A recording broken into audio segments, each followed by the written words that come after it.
बाअदब बा मुलायजा होशियार बादशाह सलामत तशरीफ़ ला रहे हैं। जी हाँ, मौसम गर्मा के आगाज़ के साथ ही फलों की दुनिया में ये आवाज़ गूंजने लगती है। दिगर फल सहम जाते हैं, दुबक जाते हैं, गोशा नशीनी इख्तियार कर लेते हैं या फिर गायब हो जाते हैं, क्योंकि जब फलों की दुनिया का राजा तशरीफ़ लाता है तो फिर हरा हो पीला, लाल हो गुलाबी, बस आम ही आम होता है। आम की बादशाहत होती है। जी हाँ, मैं हूँ मंसूरुद्दीन फरीदी और आप देख रहे हैं आवाज़ द वॉइस की ख़ास पेशकश बाखबर।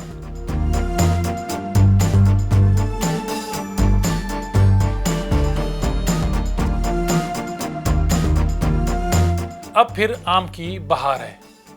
जहाँ भी नज़र डालेंगे आम के कदमों के निशान गुठलियों और छिलकों की शक्ल में मिल जाएंगे।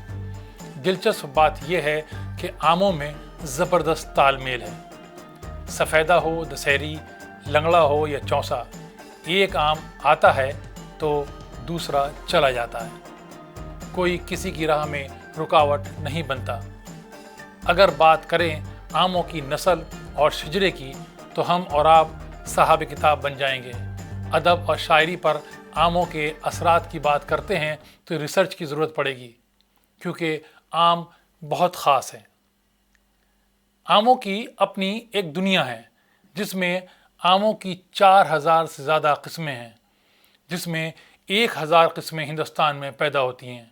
ये फहरिस्त शैतान की आंत की मानिंद है।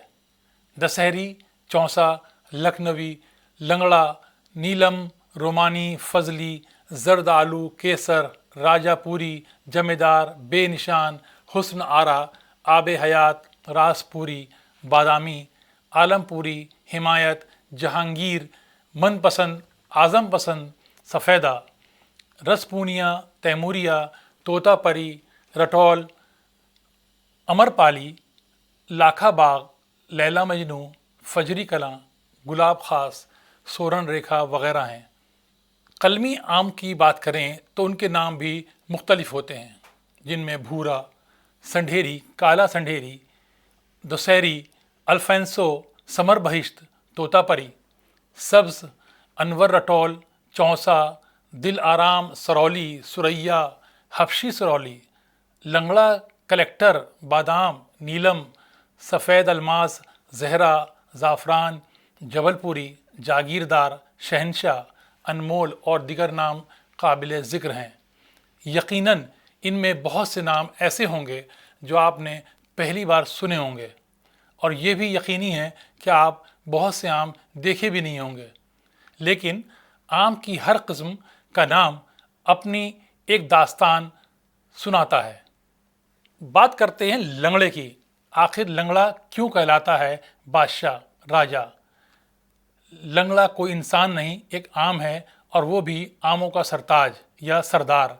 ये आम भी अपनी खुशबू और जायके के लिए बड़ा मशहूर है, मगर इसके शौकीन इस पर फ़ख्र करने के साथ परेशान भी रहते हैं कि आखिर इस आम का ये गैर महज़बाना नाम क्यों और कैसे पड़ा। लखनऊ के बाबाए कलमी आम कहलाने वाले हाजी कलीमुल्ला खान पद्मश्री एक दिलचस्प हकीकत बयान करते हैं। उनका कहना है कि आज से 250-300 साल पहले बनारस यानी वाराणसी में एक लंगड़ा किसान आमों का बड़ा शौकीन था। वो मुख्तलिफ आम खाकर उनकी गुठलियाँ अपने घर के बाहर मैदान में बो दिया करता था।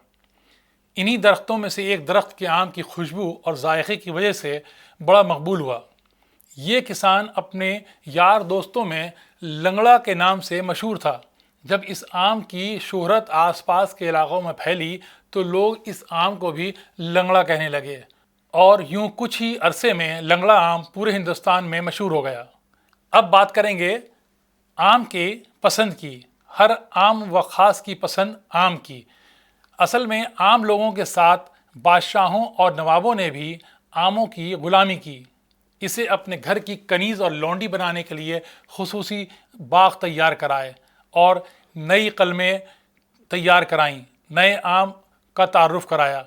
यानी कि बादशाहों के दरबार से नवाबों की बैठक तक आम को हर किसी ने गले लगाया, इज़्ज़त बख्शी। आपको बता दें कि आम تمام مغل بادشاہوں کا پسندیدہ پھل تھا۔